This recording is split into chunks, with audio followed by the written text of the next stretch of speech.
A standoff over cash for climate change is back as world leaders return for the final stretch of the COP26 summit. After many pledges last week, they will have to get down to the details of delivering practical solutions. Governments will push for agreement on how to help vulnerable nations and compensate them for damage already done. Live to Laura Macon-Isherwood in just a moment. But first, a look at what's at stake. Dealing with adaptation, loss and damage. World leaders are turning their focus to help vulnerable nations build resilience. Among the big issues to resolve, setting reliable rules for carbon markets, how rich nations should pay for climate-linked losses, and working out financing to help developing countries adapt.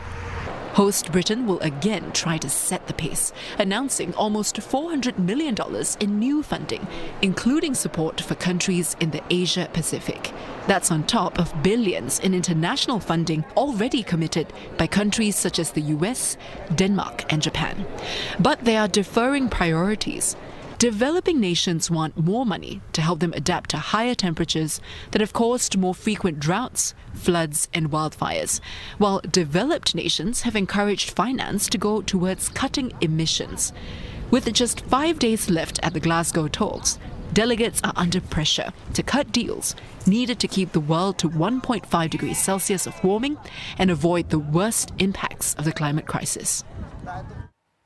Laura Macon-Isherwood joins us live now from London for more on this. Laura, there's been slow progress on support for developing countries. How much can we expect rich nations to fork out to help? Well, that's the big question, isn't it? Because a lot of the developing nations that are asking for more money are kind of saying, do you know what? You developed nations in the global north predominantly have had your time using fossil fuels and have burnt carbon to have your industrial revolutions and forward your own economies. So surely it should be the case that you then can offer up more cash to pay for the legacy that's been left behind with that, which is obviously now global warming, climate change and the effects of that. Now, there's been this $100 billion target that was set back in 2009 for developed nations to offer up in climate financing, but that figure hasn't been met since 2013.